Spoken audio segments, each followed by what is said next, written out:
Bonjour, bienvenue dans l'émission Causo Manga, l'émission où on cause de manga. Moi j'aime bien causer des mangas.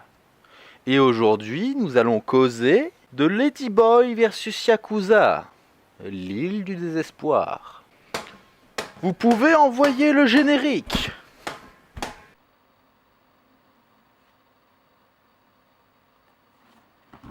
Non, c'est pas ce que vous croyez. Non.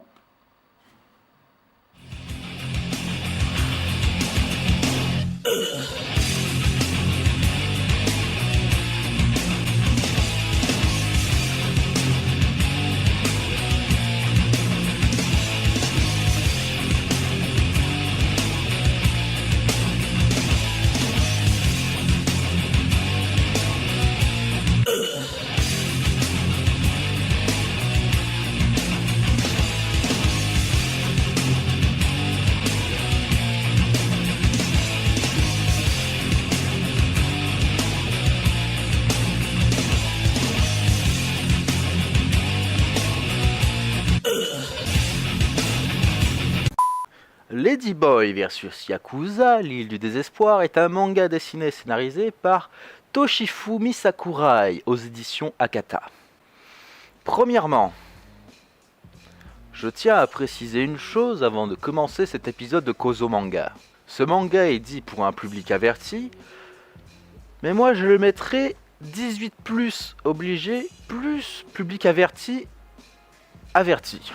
Parce que lors de la sortie de ce manga, il avait une bannière qui mettait en valeur moult arguments, le montrant comme quelque chose de très drôle, de très rock'n'roll, de très trash et de très cru. Un petit peu à l'image entre guillemets d'un Landfuss de Troy. Enfin moi c'est comme ça que je l'ai aperçu, quelque chose qui était très drôle et gore, mais qui le détournait un petit peu, ce gore et cette trashitude. Mais c'est quand même d'un autre niveau dans Ladyboy versus Yakuza. Parce que c'est quand même malsain, parce que ces arguments ne sont valables qu'à mes yeux que presque pour le premier tome. Même si l'humour persiste après, ces arguments ne sont que pour le premier tome. Enfin, à mes yeux en tout cas. Pour illustrer mon propos, je vais vous imiter les variations de lecture que j'ai eues en lisant ces tomes. Tome 1. Là, il a fait une blague. Trop lol. La bite. Ah, la belle bite. Ah, il y a de la grosse blague. Tome 2. Oh, oh, oh, oh, oh.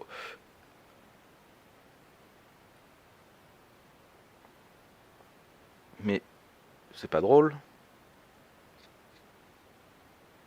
Ah merde. Tome 3.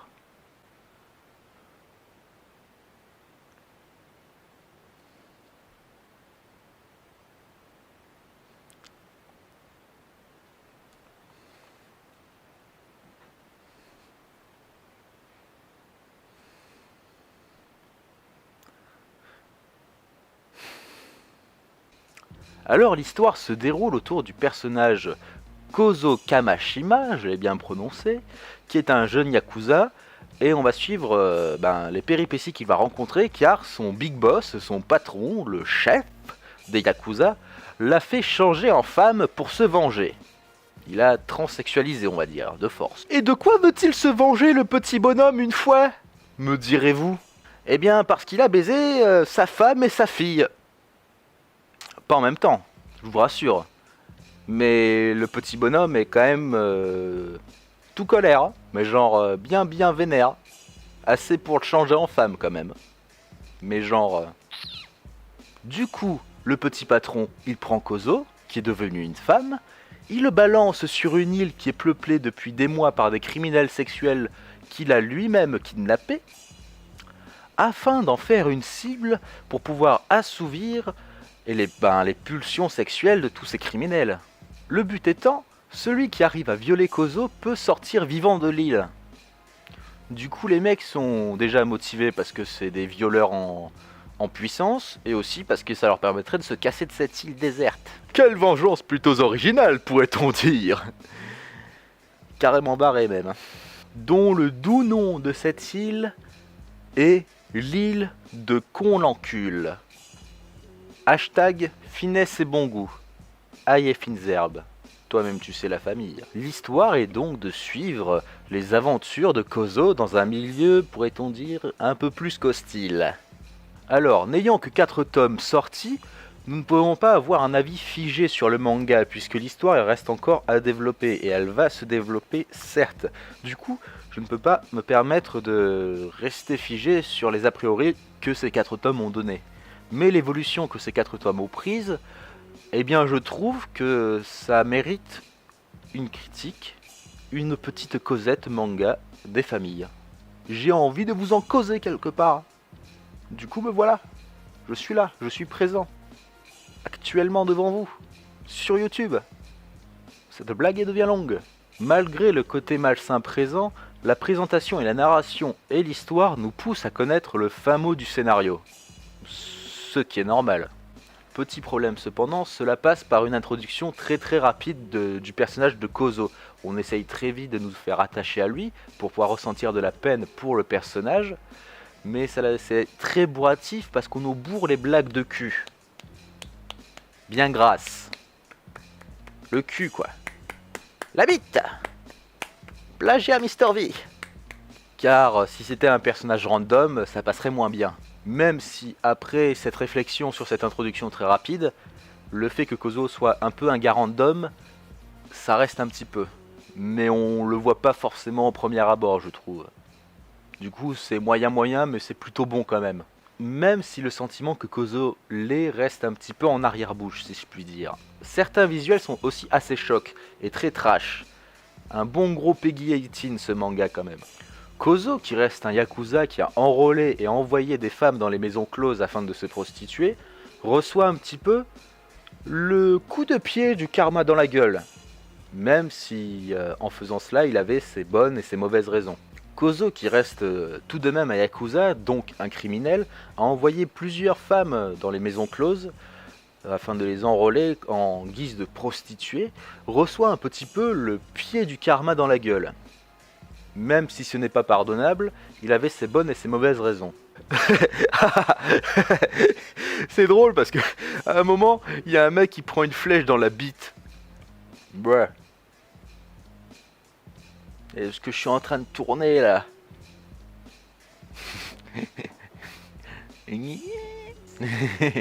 C'est une culotte. C'est un accessoire pour des vidéos. Fâcheux et douloureusement désagréables dilemmes sont de mise dans ce manga. Et pas que pour Kozo. À un moment, dans le manga, ils sont à peu près tous japonais. Et ben il y a un occidental, un caucasien quoi, à peu près. Et ben il est genre maxi poilu.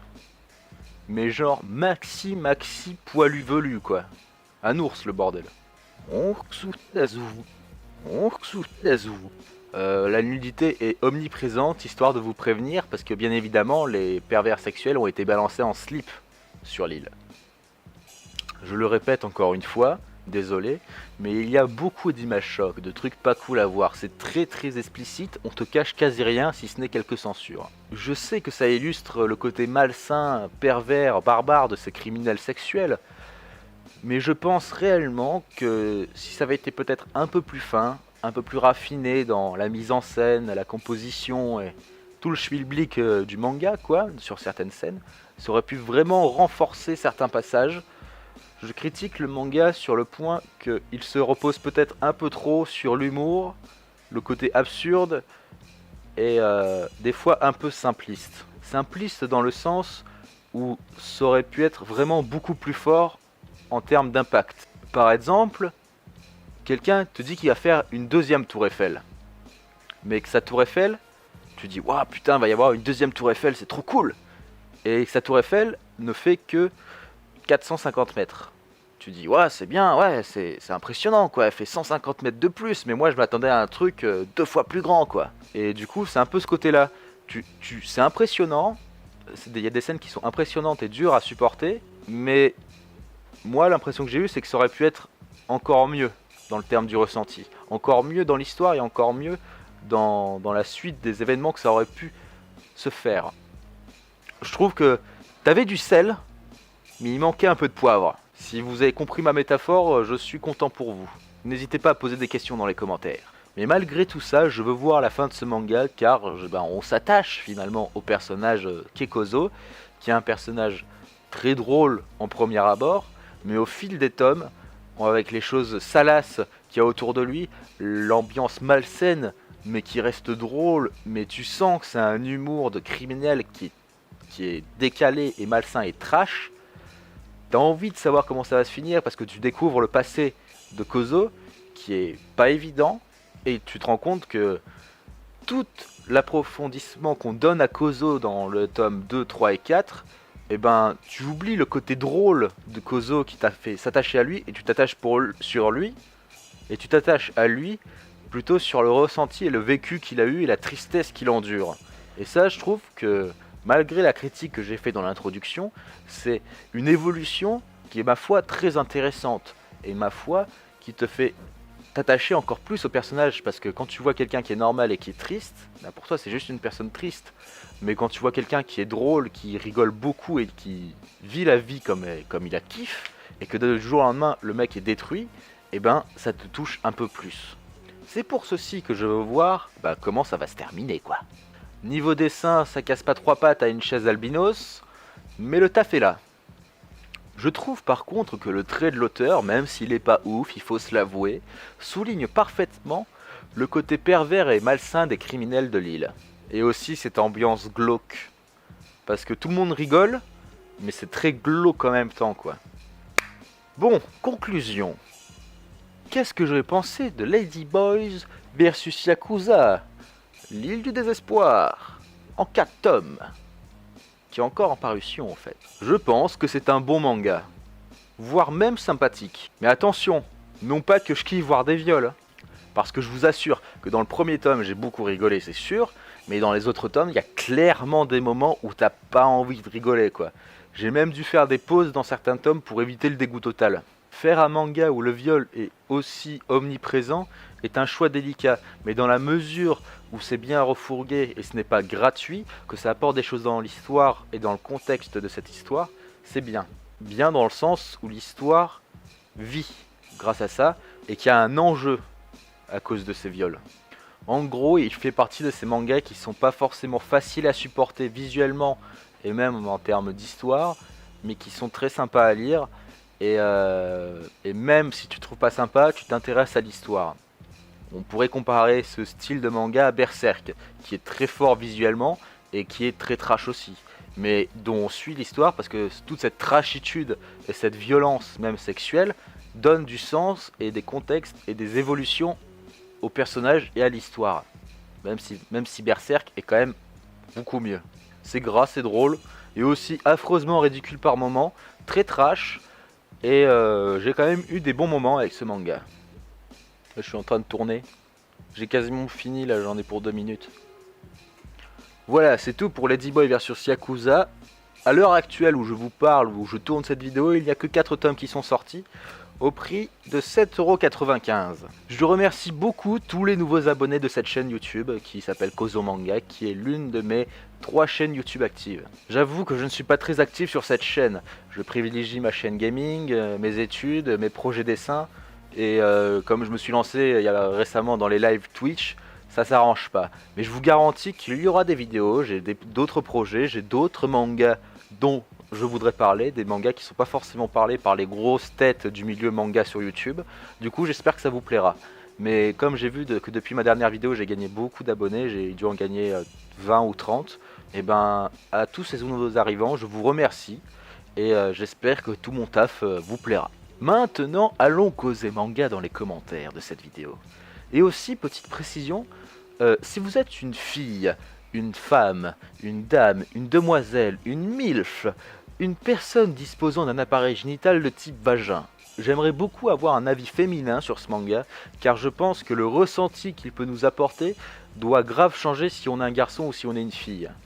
Enfin, c'est ce que je pense. Voilà, ce n'était que mon humble avis, mon humble et modeste critique.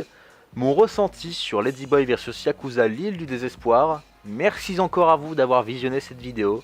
Un petit like, ça fait zizir, ça donne du courage. Au revoir.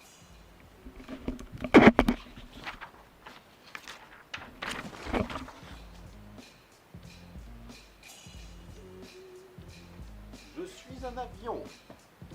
Passe devant l'écran.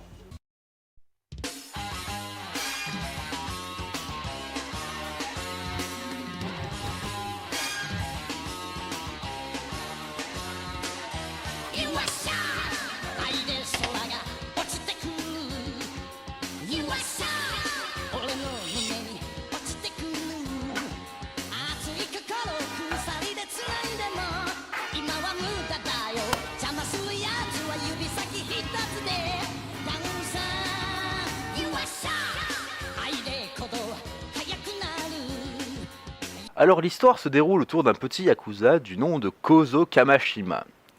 Et l'histoire prend forme autour du fait que son patron l'a fait changer en femme pour se changer. Non, pas pour se changer, je suis complètement con.